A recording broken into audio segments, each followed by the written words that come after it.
ఏది ఊడిపోదు ఊరుకొని అంకమ్మ. నేను డైలాగ్స్ అని ప్రాక్టీస్ చేశాను చెప్పాను కదా. మీ ప్రొపరేటర్ గారి ముందు ఒక్కటి వదిలానంటే ఫినిష్, డంగ్ అయిపోవాల్సిందంతే. శాంపిల్ కూడా వదలనా? ఒకసారి వదలరా, కాస్త గాలిన పిలుచుకుంటాడు.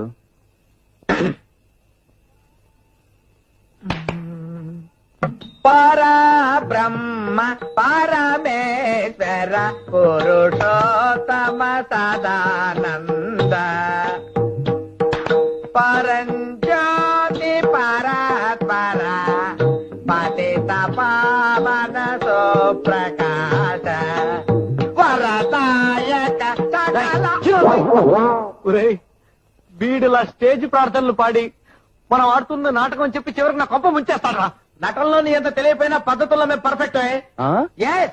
జీవితంలో మొట్టమొదటిసారిగా వేషం వేస్తూ పరబ్రహ్మ పాడకుండా సీన్ లోకి ఎంటర్ అవడానికి నాది గుండె చెరువా.